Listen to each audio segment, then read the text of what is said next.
ये छोटा बात तो आपने कैसे भूल गया? ये छोटा बात आपके लिए है, लेकिन हमारे लिए ये बहुत बड़ा बात है। BPF UPPL जुदि गोहो खुंथायाव फैफिनाबा प्रमद बर' आरो हाग्रामा महिलारिया मा दाय मावनो थांगासिनो दं?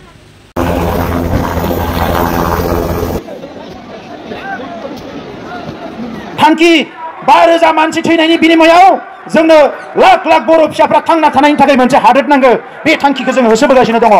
दा नंखायनो दिनै मा जागोन, गाबोन मा जागोन, समफोर मा जागोन, जि जाया मानो बिनि थाखाय जोङो रेडि जाखा। जायखिजाया थासारिखौनो मोगा मोगि जानो थाखाय जों रेडि। बेनि थाखाय जोङो दिनै थियारि जानो सम जाबाय। दानि बर' फिसाफ्रा बे मुलुगाव जोंखौ रावबो नायस'नाय नङा। दिनै खौरांगिरिफोर दानि बुंदों टमारा निउसआबो जोंनि हजोंसो दामहैगोन, बेवहाय दामनाय नङा होननानै। आङो मैया सानसेयाव खमसे खम 20टा 25टा नेशनेल इन्टारनेशनेल चेनेलनि मानसिफोरजों रायलायदों। बयबो बुंदों जोङो नोंथांमोननि निउसखौ जोङो साफायगोन। बेवहाय बिराद खम टिभि चेनेलफोर फैदों आरो बिथांमोना बुंदों नोंथांमोननि निउसआ जोंनि थाखाय इम्पर्टेन्ट नङा, मानोना बे निउसखौ जाय सालायो बियो कर्परेट, आरो बे कर्परेटआ गावनि बिजनेसजोंसो लिंक दङ। बड'लेण्ड आन्दलनखौ दामना बेहा जेबो लिंक गैया। BPF UPPL गाव गावनि देरहासार खालामनानै गोहो खुंथायाव फैनो हायाबा, BPF पार्टिया 21टा मेजरिटि लानानै सरकाराव फैयाबा बिनि दायनिगिरिया सोर? सोरबा BPFनि साफा सानै दैदेनगिरिफ्रा BJPनिफ्राय कौटि कौटि थाखा लानानै अबेबा जायगाखौ हगारनानै होदों जानो हागौ। बोरैबा जुदि BPF पार्टिया 21टा मेजरिटि लानानै जुदि देरहायाबा बिनि दायनिगिरिया सोरबा साफा सानै BPF पार्टिनि गेदेरमा दैदेनगिरिफोरनि जानो हागौ। आरो लोगोसे UPPL पार्टिया प्रमद बर'आ गोहो खुंथायाव फैफिनाबा बिनि दायनिगिरिया सोर? प्रमद बर' आरो साफा सानै आबसुआव थाग्रा, आबसुनि बेनाराव थाग्रा बिक्तिगर, आबसुनि बेनारजों नङा, साफा सानै आबसुआव बेरायग्रा, गाव गावनि सार्थखौ लानानै जाय दुगामारा प्रमद बर'आ सोरखौबा फोथायनानै UPPL पार्टिया गोहो खुंथायाव फैफिनाबा बिनि दायनिगिरिया प्रमद बर' आरो साफा सानै आबसुआव बेरायग्रा बे दैदेनगिरिफ्रा जानो हागौ। गासैबो दुलाराय बर' फरायसा आफादनि मावथिफ्रा नङा, दैदेनगिरिफ्रा नङा। बे साफा सानै आबसुनि मानसिफोरजों थाफाग्रा, बेरायफाग्रा, गावखौनो आबसुनि लिडार होननानै बुंनानै लाग्रा, गावखौनो आबसुनि गोरों होननानै बुंनानै लाग्रा बे दैदेनगिरि साफा सानैनि थाखाय जानो हागौ। बायसेन्सआव जुदि UPPLआ सरकाराव फैफिनाबा बिनि दायनिगिरिया प्रमद बर' जानांगोन। आरो जायफोर गावखौनो आबसुनि सासे गोरों, गावखौनो आबसुनि मावथि, दुलाराय बर' फरायसा आफादनि सासे गोख्रों, आंबो सासे होननानै बुंनानै लाग्रा बे दैदेनगिरिफ्रा जानांगोन। गासैबो दुलाराय बर' फरायसा आफादाव मावग्रा मानसिफ्रा नङा, सोरबा दैदेनगिरिफ्रा नङा।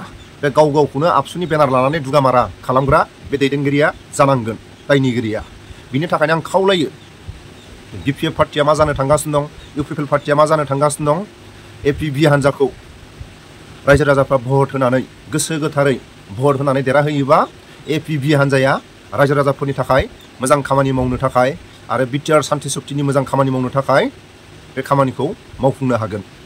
दिनैनि समाव जों नुदों 5 बोसोर आरो 15 बोसोर BPF पार्टिया 21टा मेजरिटि लानानै जुदि सरकाराव फैयाबा साफा सानै दैदेनगिरिया BJP पार्टिनिफ्राय लाख लाख थाखा लानानै अबेबा जायगाखौ हगारदों जानो हागौ।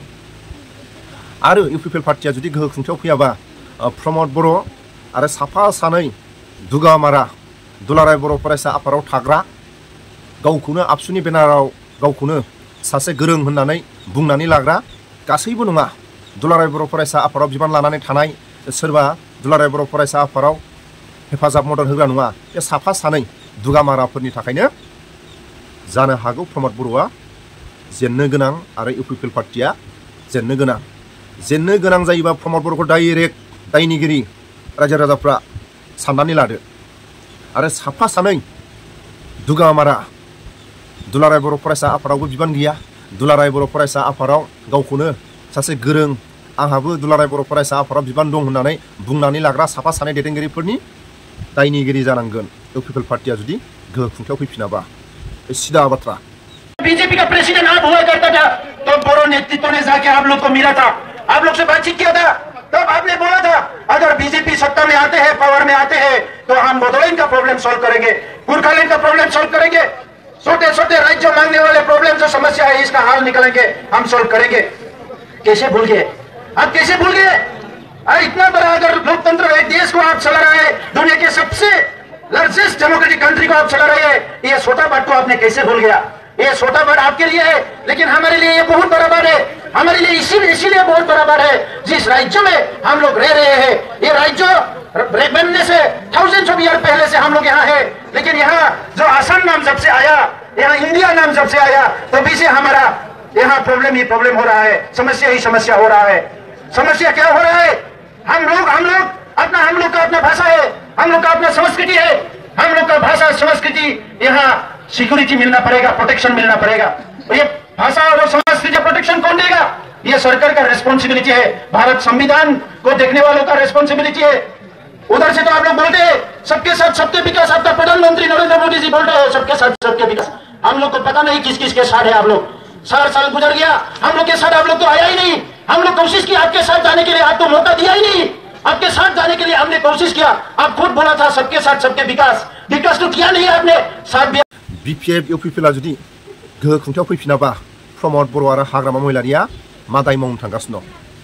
सोरबा BPF पार्टीनि साफा सानै दैदेनगिरिफ्रा 21टा मेजरिटि लानानै जुदि गावनो गोहो खुंथायाव फैयाबा BJP निफ्राय लाख लाख थाखा लानानै सोरबा BPF पार्टीनि साफा सानै दैदेनगिरिफ्रा अबेबा जायगाखौ हगारनानै होदों। प्रमद बर'आ आरो UPPL पार्टीया गोहो खुंथायाव फैफिनाबा प्रमद बर'आ दायनिगिरि जानांगोन आरो साफा सानै दुलाराय बर' फरायसा आफादनि बेनार लाग्रा गासैबो नङा, बे साफा सानै दैदेनगिरिफोरनि थाखायनो जेननो गोनां जायोबा बे साफा सानै दैदेनगिरिफ्रा दायनिगिरि जानांगोन।